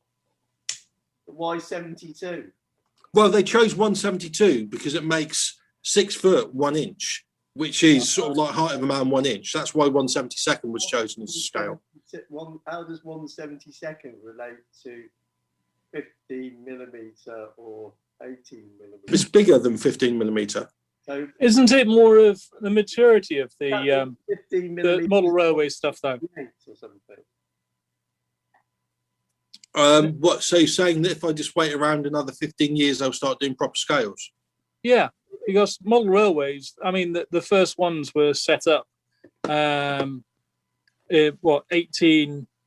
19th century, and it took about 50 years for them to start getting standard scales. But the scales that Peter, you're have you about been were using developed over the Google next again? 40 years. So give me another 5 or 10, and it might start standardising a bit. Peter, have Especially you been with- using Google again, or do you know a surprising amount about model railways? My dad used to love model railways and explain some of this, and I just had to check the details. But I He explained it all to me at one point, and I totally lost me. think with the increase in 3D sculpting and either resin and plastic casting of figures, you will see a more standardization on scales rather than sizes. I think a plastic soldier company, their 15 millimeter figures are 1/100 scale. Yeah. And in that case, if that That's is the case, is anyone going to say that's a bad thing? Is that HOO? No, that's 1/100. Yeah, isn't HOO 1/100? No. No. Can someone put him on mute, There's no please? such Really? railway gauge as HOOO. All right. There's an HO, there's an HO, there's an OO. There's And there's a- Engage, which is a HO lot is- smaller, but surprisingly more expensive. HO, I think, is 1/87th, and OO is I think 1/72nd. That could well be it. But I think the 3D printing thing is a good point, because I think within our lifetimes, potentially, there will come a scenario in which everybody can just print their own figures, and you'll be able to make them however damn big you want. You'll just be able to scale up or scale down the file and print it to whatever scale you want. And that's kind of coming. You'll just turn a dial on the side of the machine and you'll be away. And then it'll be a question of whether when that happens, whether the artistry of the individual manufacturers and the sculptors who've done things, who just because they're artists and not scientists, make their figures about 16 mil or 16.5 mil or 15.5 or 15 and chubby or something like that. And it's down to the difference between these things being handmade from masters by little sculptors, by shoving little bits of milliput onto a wireframe, and it just kind of wobbles around a bit. But I think that era is going, and something beautiful could be lost with that. No, what I suspect with that, though, is what's happened with figure scales is they always get bigger. 5 mil, when I was a lad, you had 5 mil, Heroics and Ross, big one-page advert in military modelling that I used to Legendary. 1 month it would be the World War II stuff, and next month it would be all the other stuff. 5 mil. And then you had sort of like GHQ and the regular all doing 6 mil. And again, 10's turned into 12 mil, 15's turned into 18, 25 turned into 28. And what I suspect is to make a better figure, definition better figure, a more detailed figure, if you make it a bit bigger, it's a bit easier to work with. You can get a bit more detail on. So look, we made it bigger and it's a better figure. Well, no, it's not, because it's not the right scale. Isn't that our fault as consumers for wanting nicer figures than can be produced in 15 mil or 25? Yeah, quite possibly. But I'm not saying that I've got any respect for most wargamers either. That's not a get out, is it? Oh, true. Yeah, I suppose you may be right there. But so this is through people wanting to make better figures. Oh, can I just say, all the wargamers that listen to this podcast have proved that they've got style and culture, and therefore I have a huge amount of respect for them. Absolutely, yeah. There's respect all round to all. So that's 7 of us plus Martin Bexilia and a couple of others. Listening to it 20 times. Yeah, it's all Tasman. Scarily enough, that probably sums it up quite well. Yeah, that could be the one. Yeah, indeed. All right. Well, look. So we've gone around the houses on scale. Anybody else to chip in, or are we at the point of decision? Is Adam's position that all war games figures should be the same damn size? No. Different sizes, fine. 1/100th, 1/56th, engage, fine. Lots of choice, fine. But if that's limited. That's limiting it, isn't it? Not 1/48th or 1/50th. Well, yeah. It's not for me to say, but just bloody sort it out. Yeah. Don't tell me it's 25 or 28 or heroic 28. Tell me it's 1/52nd. I don't care. Just tell me what it is. So you don't care about the different sizing. You just care about them actually saying what actual scale it is. I care about getting what I'm being told of what I bought. So actually go back. So you want all of the, in inverted commas, 15 mil people to, in the ideal world, to actually be making figures that are the same size. Yeah, 1/100th. 15 mil is, let's face it, everyone pretends it's 1/100th. And I think it's Peter Pig figures that are more or less bang on, and all the others sort of like bigger. But yeah, 15 mil figures, let them do 1/100th, because then they can be compatible. Then they can and then I can make a choice on style and artistic merit, rather than, oh, this one's too big, it doesn't go with that one, even though it should do, because apparently they're the same scale. Which they're not. Okay. All right. Well, look. Anybody else with another comment on different scales, or? But I think the thing is more on the gaming system though, because it's what most games we play is more about the base size as opposed to the, you can go up and down with the figures. I mean, we were talking earlier about your 28 mil army, and Simon was saying about his 15 mil and how many he can get on a base, but you're still looking more about the base size and how it looks. So you still got your individual interpretation on that. No. See, I'm with Adam. It does bug me that when you go and buy 2 miniature ranges, so you buy vendor 1 and vendor 2, both say they're 15 mil miniatures, and one of them is the size of Dave, one of them is the size of Graham Briggs. Both are nominally 15 mil, but one's 5'8", 1's 6'3", and yes, I know in humanity there is variance, but when it does become really exaggerated on the miniature base, when someone says these are both 15 mils, and you've got a very slender 15 mil versus a rather hefty one, or I call it 15, but it's more 18 going on 20. If they could standardize like they've done train ranges, where HO scale is HO scale. So all the manufacturers can make whatever they want, design however they want, but HO scale is HO scale. So you get the right size bogies, put on the train tracks, right couplings, it all works, ta-da. But everyone can have their own designs. Because the amount of miniature ranges like I've got, where you can't have some ranges with some other ones. Well, we've all been there, where you buy some pikemen from one range and then you buy some foot knights for the next one. The pike, standing over them or whatever. And you sort of look at it and go, it just looks a bit naff. I know they're just toy soldiers and, we play a pub, the lights are the best. But sometimes you just look at it and go, really? Theoretically, you're Swiss. Yeah, theoretically, you could actually have a claim against the manufacturers under the Trading Standards Act if they say these are 15 mil figures and it turns out that they're a lot bigger or a lot smaller. Whether it's worth doing anything about it is a different matter. But in theory, you could complain to Trading Standards. I think that's Andy, the what's your point. job in the real world? Yeah, I think that's the point at which we do need to go around the screen and say, yeah, Adam, your call for a consolidation of scales around true 15, true 25, true the other one, and true 10 mil. Is that a clarion call we can all support, or are you just being an arse? So let's start going around. We'll start with Peter. Do you back it, or what do you think? I understand where it's going, but I can't quite back it until someone actually sorts out the scales that we should be going for. Because there's too many different compositions that have too many different scales. So that way you just can't have consistency. So what do you think? Yeah, at the moment, arse. No. Tamsin? Adam, you're right, but you're being an arse. Andy, from a legal perspective. I agree with Tamsin. Right. Okay. Simon, what about you? I'm with Adam. It'd be nice to get to the point of we have a consistent range of scales, whatever they are, so then you've got consistency. And therefore you can go and buy from vendor 1, vendor 2, you can buy whatever miniatures, and they all fit neatly or roughly within a millimetre of that scale, rather than my 15 bigger than your 15, and it just looks naff. So I'm firmly with Adam on this one.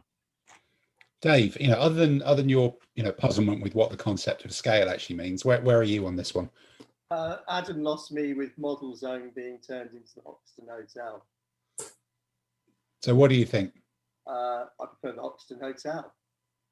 But that's not one of the options here. No. Do you support his contention, or you think he's being an arse? Right, okay. I tend to agree with Adam. I think it would be better if Zyston figures were the same size as Essex figures. Okay, so no arse there. So they mix properly. all right. I mean, I don't see why you have to lose the quality of the sculpt just by being 3 millimeters different. So Okay. I agree with you. Right, so we're 3 and 2. So with me, I think it's a tough old call, and even though I think it's impossible to achieve in the real world, sadly, Adam, I think I do agree with you. It would be lovely if figures were actually more bloody similar, because if only for the fact it would reduce by about 50% the amount of pointless traffic on most internet forums and discussion boards. It may well undermine the traffic to various parts of my website with photos of figures next to each other dramatically as well. But I only make pennies in Google advertising now, and the eBay money's just nonsense as well. So it's not economically important to me. So I think we've got a 50-50 split on 50%. I'm sorry, I think you're an arse. 50%, you may actually have a point. Well, as the Barkery sentence construction of time hits the English language of destiny, I see that that's all we've got time for on this week's episode. So we'll see you next week on I'm Sorry, I Think You're an Arse. Yeah, I think that's the first time that there's not been an arse vote. Yeah, the first time there's Are been you an feeling arse left vote. out, Adam? No one's Yeah. actually said scale creep either. Nobody said the word scale creep. This means war.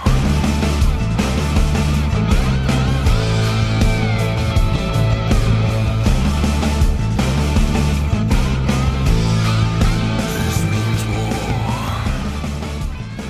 We didn't actually have the discussion about painting eyes on Wargames figures either, which I think I forgot to bring up. 'Cause I sent that thing around on the WhatsApp group earlier.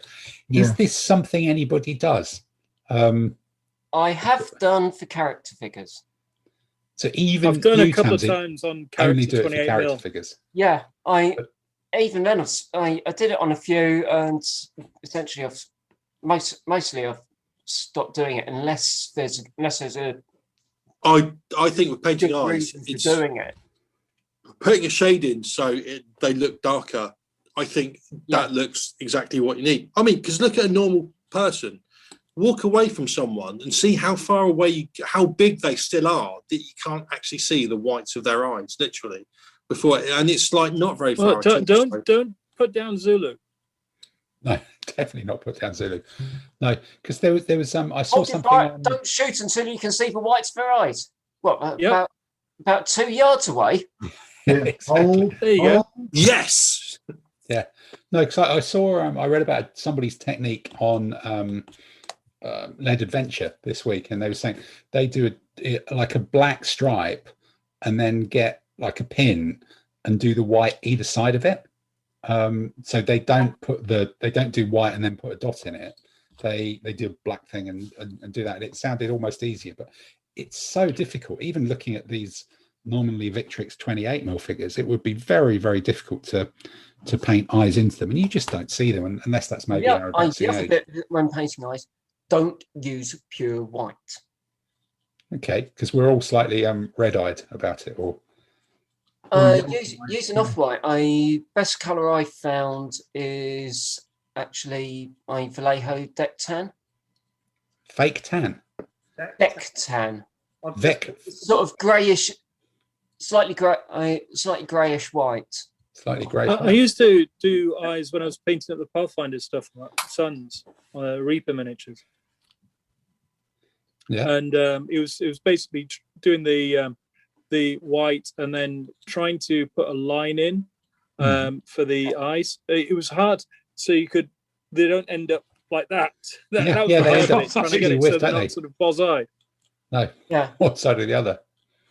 No, I had a horrendous eye experience when I think I must have been in my early 20s or something, and I had a 28mm, probably 25mm at the time, properly Indian Army, and all the figures were lambing, who I think somebody has just kind of recreated them, or bought the range. It might even be Dave Hutchby actually, but there was 100 of these longbowmen based for 6th, so they were a really close formation in 2 ranks, and in 25mm they covered basically about 4 foot of the table in just a solid line of identical tan skinned figures, all looking very, very similar, and they had quite well sculpted faces. They were kind of a bit like big Peter Pig figures, really, really well kind of cut. And one time I've been looking at them, I thought I've got to be able to do eyes on this. I've got to become a better painter. And so I went across all 100 of them and painted eyes on them. And then it basically looked like somebody had been, a massed battery of fried eggs had been fired at these people and kind of caught them all in the face. And they were all just like absolute lunatics across the table. And I think I played like one game with it and just looked at it and I just went and painted them all out again. 200 eyes. I just painted the whole lot back out again. And it must have been maybe a decade later, looking at something online, and I realized the big secret with painting eyes is to paint eyebrows as well. Because if you just paint white and put a dot in the middle, it just doesn't have any definition. It literally looks like they've been hit by a volley of fried eggs. So I've always had the heebie-jeebies about painting eyes after that. I just very, very rarely do it. Very rarely do it indeed. But say the eyes are following you around the table. Oh, these would have followed you around dark alleys. They were really kind of quite disturbing. But in terms of things that are quite disturbing, I think who's been playing some games this week? Andy, has there been a disturbance in the force in your ongoing sequence of events with Dave Ray over in the States? Yes, I won the Battle of Manzikert as the Nicoforian Byzantines. Get in. Oh, well done. History. Yeah, my centre consisted of 4 units of Scutari with a unit of medium spears. He'd lined up all his shooty cavalry in the middle. I just marched towards them, and they thought, "Don't fancy that," and they scattered like a curtain parting. And then, he's then fighting me from 2 different wings, and I managed to chase one wing more or less off the battlefield. So that went well. Excellent. I didn't like it up, Mr. Mannering. Yeah. Medium. Or the medium arrow cavalry you chased away with the shooters. Yeah, they just took the view that, we don't want to charge these guys because they've got spears, and we don't want to stand around and shoot at them because they're +1 shooting at us. Ah, excellent. All right. And any other games? Simon, did you get on an online game of something this week? Yeah, so Dave and I last week had a game of Renaissance. We gave one of the later period armies games. We had Louis XIV versus Restoration British. So French on British, never happened before. So it's a good fashion squabble. We tried one of the a slight tweak to one of the rules just to make impact foot, which the French have, a little bit more effective in my first major draft, which I made a little bit too weak and they were quite ineffective. This one here had a better feel. So there was the British outnumbered the French because they're more just a shooting army. The French had the better quality mounted, and these impact foot, so all keen for a good scrap. And they walked up, slowly pushed through the centre of the table. We had quite a few mounted melees running on, and the French finally charged in, and there was some rather horrible pike battles. And then all of a sudden, the centre and one flank of Dave's British started to collapse rather heavily. So it gave a far better feel of the impact foot we tried in Forgal, where it never really had that right feels like. Yeah, it was just never quite as good as salvo foot, was it? It was just sort of a subpar salvo foot, but it wasn't quite as good as just normal pike and shot because it didn't put out enough shooting. Yeah, so what we've done is that they now shoot effectively is the same as other infantry, because from a simplicity of ADLG, it just makes life easier. You just pay more for the impact. So then you get that slight difference in army sizes of, a more vanilla army of just shooting will be slightly bigger. But if the infantry can get in reasonably unmauled, life gets interesting. So there were some good punch-ups. We had some shock mounted running around causing carnage and people going in flanks and dragoon fights and all that. So it felt like a good proper Renaissance battle. Things happened. Dragoons were hiding in fields. It was all good. Yeah, that's good because I've been thinking about I've got far too many units even to play Fogar of those Louis XIV French, and I've been thinking about rebasing some of them. So if it's kind of working out all right, that would be quite handy.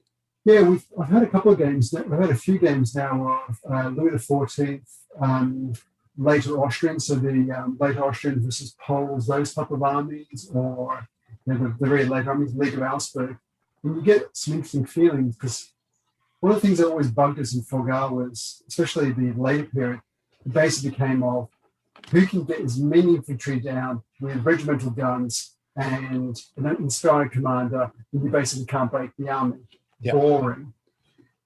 Here, it's very difficult, as we all know, to really span the entire table, and you can chip away at an army a little bit more effectively. So you got and by having a bit more mountain and all that, and the mountains are some are good, some are bad, and all that, you get a slightly different feeling here and there. So violence does happen. It seems you get quite a good result so far. And so the historical matchups actually work if you play reasonably historic, like, winged hussars chasing Turks. If the Turks stand, the winged hussars will cause them some carnage. But if they get in the flanks and they have good terrain and all that, they're in a bit of trouble. So it feels quite good.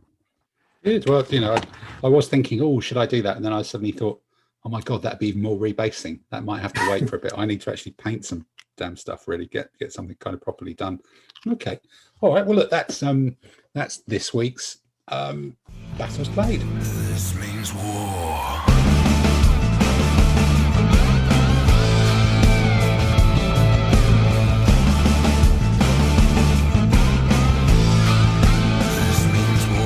So with the sounds of battle receding into the distance now, we move on to another one of our regular features, the one that everybody looks forward to, the world of, I think last week, Andy, you actually had an answer that had a French general called Le Disco, didn't you? So, the music is getting much more prominent. So let's sit back and enjoy the music and return with your quiz.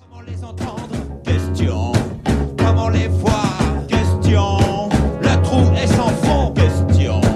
La légende le dit, question. Elle dit aussi, question. C'est une maladie, question.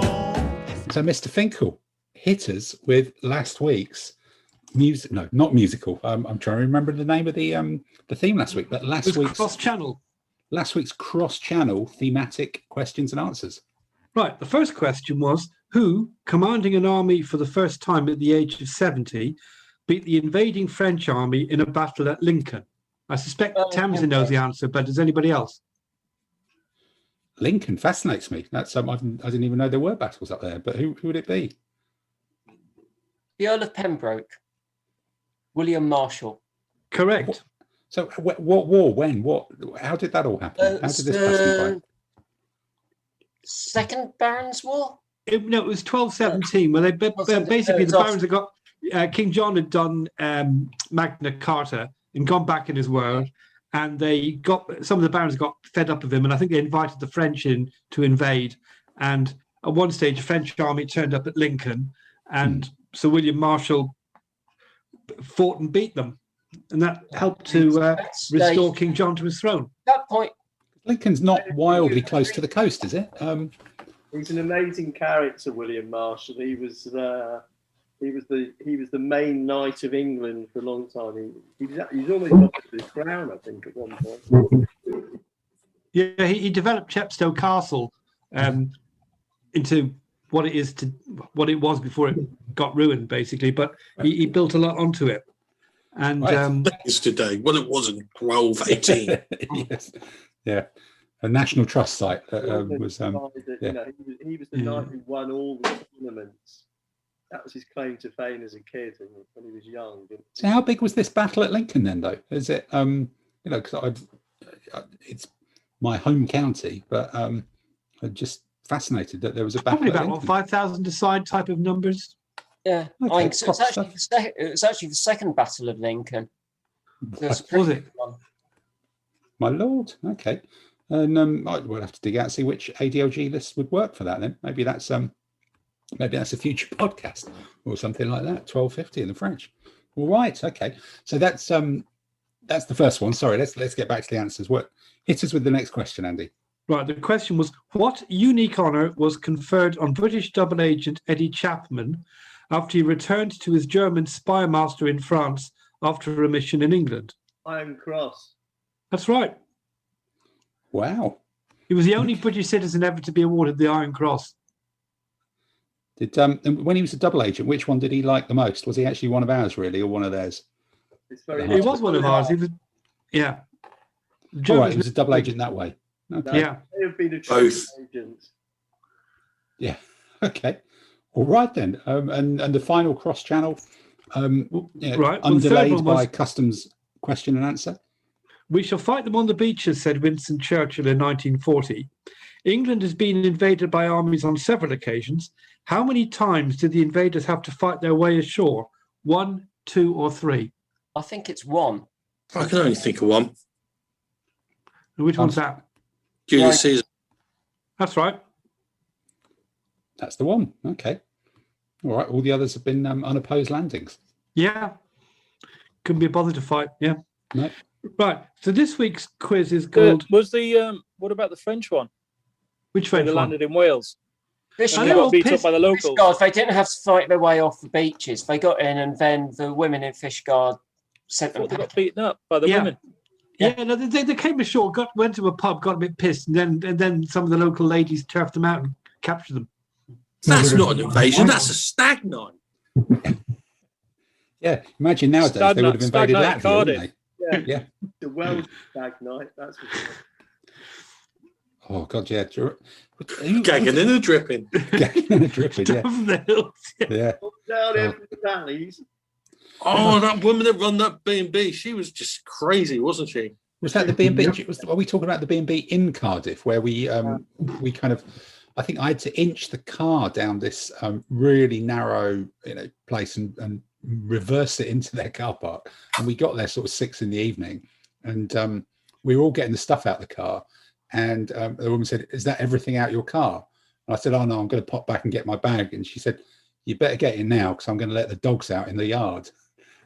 And then when we went for breakfast the next day, she was deeply unpleasant to us, or very efficient, and then to other people she was chatting away to them happily in Welsh. It was charming. It was a charming B&B. No, I think it was in Llanelli that it was her view on the flower of French Welsh maidenhood coming down from the valleys into Newport.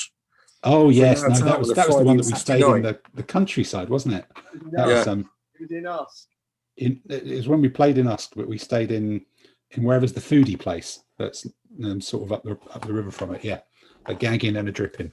But in terms of a gagging and a dripping, I think that probably means it's time for the music, and then Andy will come back with his next week's questions. Question. Comment les voir? Question. Le trou est sans fond? Question. La légende le dit? Question. Elle dit aussi? Question. C'est une maladie? Question. Okay then, Andy, hit us with whatever the theme is this week. Well, the theme this week is just words.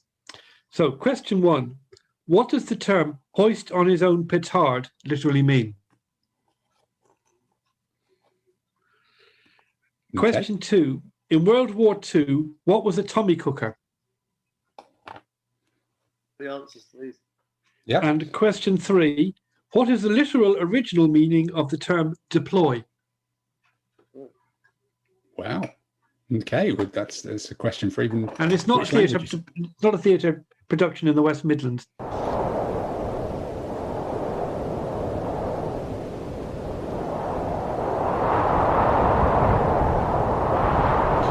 But as the tumbleweed fades into the distance, I think we will call on Andy's quiz music to end the quiz. Question. Comment les voir? Question. Le trou est sans fond? Question. La légende le dit? Question. Elle dit aussi? Question. C'est une maladie? Question. All right. Well, look, with the quiz fading into the French Gallic background, we're just really into that roundup of what's coming up, and I think this week it's been a week of actually starting to think about competitions in future, hasn't it, and think about games in future, which has kind of been a little bit weird. So who's been doing any forward planning this week? Who wants to start us off? Maybe Adam. What about you down the bottom there? Well, it's a few things. Firstly, it's I've actually booked to go to Reading for the first time in over a decade, I think, which will be a thing. I wouldn't recommend it because the competition's in Ascot. Oh, right, Reading War Games competition in Ascot. I'm probably going along to the London Grand Tournament, which will be interesting thing. If Tim can. No, that's sorted. I've arranged to fix that. We have a Spanish ringer in our 3-person team. Indeed, yeah. And the other thing I was thinking of doing, and it might be worth getting some feedback, is come July or maybe August time, I was thinking getting hold of Pete, who runs Toyman, and seeing if he's up for doing sort of like an ad hoc quick ADLG. Yeah. If we can get sort of like 12 people down, would people be up for that? Yeah. I think you'd be beating them off with a shitty stick, to be honest. Everybody's going to be so desperate to do competition. Yeah, so I might see if I can get something together at Entoyment. And if it's at least 12 people, I might do sort of like, because people just want to play with a toy, so I might try and do a 15 and a 25. As long as we've got 12, yeah, we can run the two. So I'll get hold of Pete and see if he's up for sort of now. No, I think, it's going to be, everybody's going to be so desperate to play that, I think, Andy, you'll probably have to have a word with, maybe we can do a deal with your firm, and there can be some sort of divorce lawyer commission, because we'll all be like going, I want to play every weekend. I want to go, oh, I'm sorry, I've forgotten. I'm supposed to have a home life as well. But so no, that would be great. Actually, wouldn't mind a weekend in Bournemouth. It's just we've provisionally booked a week away in the middle of August, so that will probably take out 2 weekends. So I suspect whatever weekend you end up arranging it, I probably won't be available, but don't let that stop you. Well, it might be July. To be honest, it will be sort of like the weekend that I'm going to try and do it is based around my boys' county games for cricket. And when he's not going away for the weekend, that's when I'll probably try and book it. The York thing is the first weekend. York is the end of June, isn't it? Yeah, it's the first weekend when we're supposed to be all allowed out, isn't it? I think. Yeah. Yeah. And I think there's a few of us already penciled in to go to that. I think me and you, Dave, are on the list to drive up to the wilds and play in that slightly interesting only 2 armies of each type format event, isn't it? Yeah, I'm using the wrong scale. I'm using 18mm. Have you decided which army you're going to try and claim, or are claiming? I've claimed. I've got what I think is a very beautiful painted Legio Heroica late Roman army. So a lot of the armies are gone by the time I chose mine. Hmm. And the late Romans were still there, so I'm taking late Romans. Well, they're gone now. Can't have. You must have chosen the last one. Oh yeah, it was. Yeah, definitely. Yeah. If I get to it, I'd probably go with Thracian and possibly with an Imperial Roman ally. Because I suppose that will be hopefully after the new version of the rules comes out as well, won't it? So that some of those lists could change a little bit potentially. Has the release date for that been bolted on yet?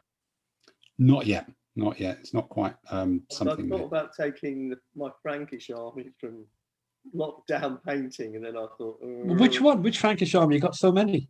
Well, no, exactly. Yeah, no. I thought, well, I could take the Franks. I've just painted them, and then I thought, oh God, it's not going to... Yeah, it's not a bad army. It's a bit like that Galatian army that I took down to Bournemouth a couple of years ago, isn't it? It's quite effective. It's fun. It's more of a game. It's more of an army which fights against its own general. You've got to make your army work.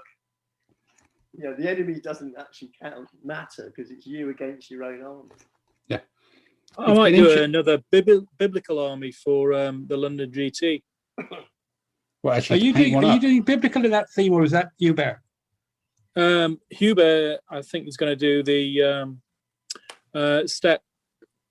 Andy's just desperate to avoid him, to be perfect. Yeah, that's right. I definitely am. Yeah, I'm doing the biblical. Richard's already bagged the biblical period in order to avoid. But I mean, Inyaki's going to be taking Ghaznavid on the steps. Yeah. Well, so maybe some of these things will get changed or tweaked in the new version. You never know. It might suddenly these might not be. People might actually have to think about what they're taking again, which would be kind of weird, wouldn't it? I've already kind of thought out my choice because it looks like I'm playing in the steppe period. Hmm. So I've already kind of thought out. So I'll tell you. Go on. Go on, then, Dave. Medieval Hungarian, where you can sneak in an ally of feudal German, so you can end up with 12 knights. Hmm. When everybody else is using Mongols and It's like Hungarians and Germans are famous for being steppe-based empires. Yeah, exactly. The Teutonics were out there anyway. So I think it's a very brave choice, Dave, given the list of armies which are allowed in that period hasn't been published yet. Yeah, but, it's on the website. Is it? Oh, right. Oh, yeah. It's in control of that. I thought I'm in control of that Tim, website. I didn't know it was actually still there. Might I guess? Okay. You know what, Tim? Actually, when you go online and go London GT teams or London teams GT, is Ghaznavid there? Hang on, the first thing comes up is the BHGS website. Well, that's one of only 2 places where it's actually listed, so that's probably quite good. Really, I think that's the way internet search works, isn't it? You just need to change the dates on the BHS website. All right. What do they say at the moment? They say the Friday, Saturday. Oh, okay. All right. So I'll go online and get that fixed. The other armies is basically, I mean, not taking Ghaznavid and being dull and boring and using Inyaki's army. Hmm. Oh, and Tim, go on the website and change the list of allowed armies for the step-based one. Well, I was thinking of that, but unfortunately, I've painted up a Hungarian army earlier during lockdown, so I think that's quite unlikely that's going to fall out of the list, really, isn't it? Are you doing step-based? I don't know yet. I've not really given it some thought. We probably need to have a chat with Rafa and see what he wants to do, because he's really good, and so I think we should probably, on principle, just let him have first choice. Because he won't want to bring 25 mil. Against the wall. Players can choose to commit to either attack or defend in the steppe. There's something about terrain in the steppe. There's a bit more. You can have roads or something, can't you? Hills cannot be combined with other terrain. Possibly, it's always good going. You have to happen on the steppe. Look, it's 2 years since we wrote those things, so they probably do need checking, and it might change with them. So I'm saying all these caveats. You never know what's going to actually come into the new rules, do we? Really? Let's have a quick look at that when hopefully they come out in the foreseeable future. So we'll have to try and get some more hints from Hervé about the more lists and stuff. I think getting hints out of Hervé is very, very tricky. He keeps a lot of stuff very close to his chest very effectively.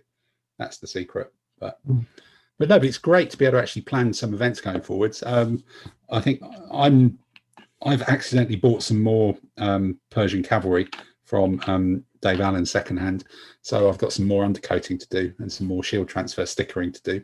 But I think my week is just going to be finishing off hoplites probably for about the third, fourth week in a row or so it feels.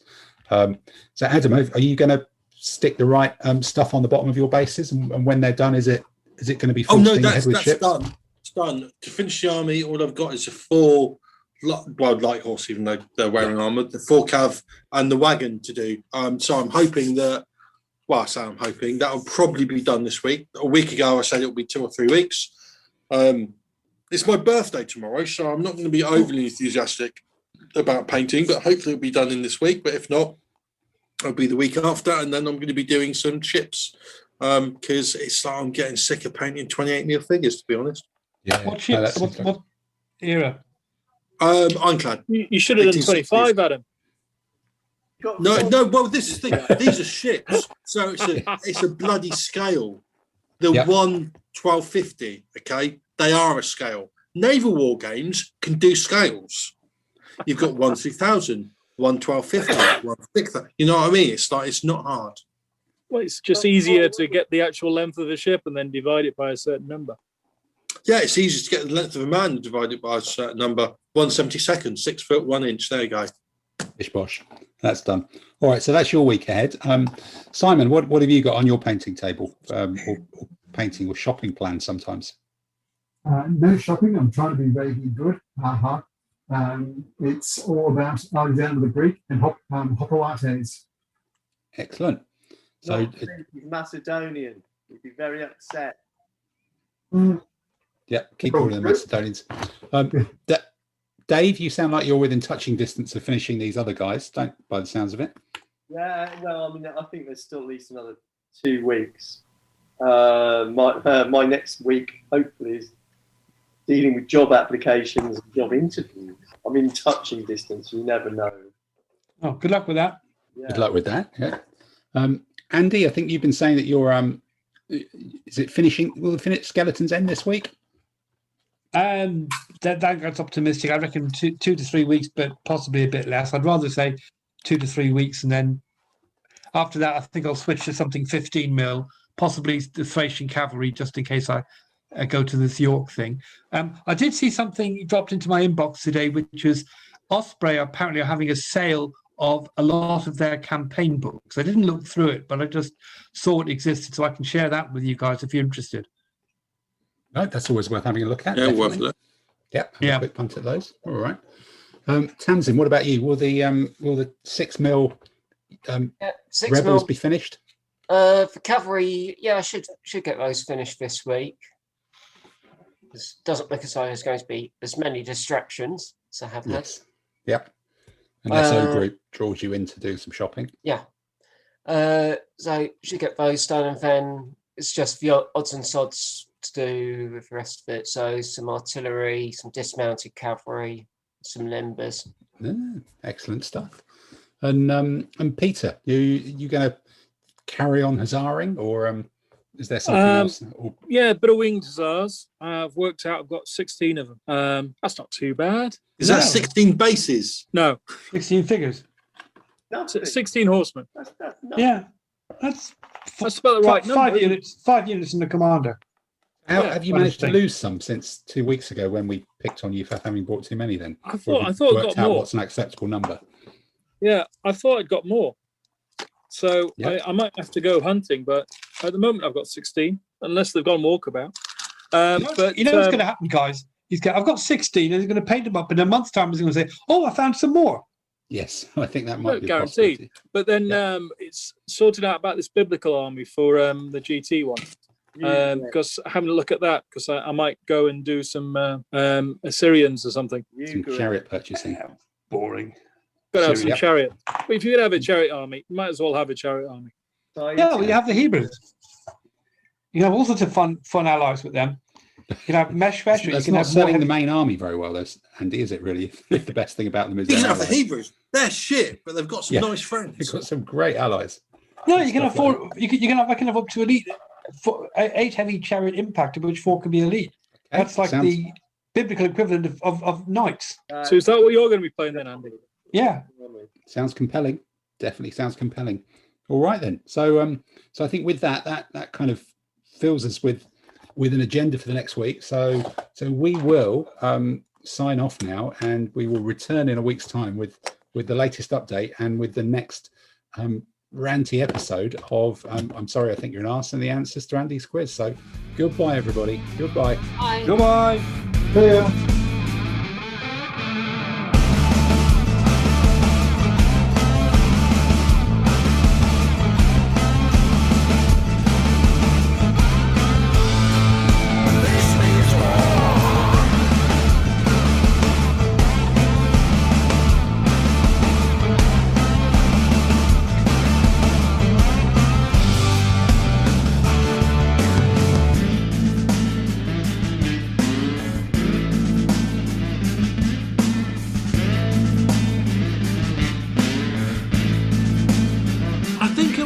Dave Allen once, and we were playing at Burton, and he came over and said, I'm playing against a couple of blokes, and one of them's getting their children to throw the dice, which is fine, you know what I mean? If I was playing, my boy was about, or my girl was about, get them to play the dice. But he said they're actually having a conversation about the technique that they're practicing to throw sixes. This means war.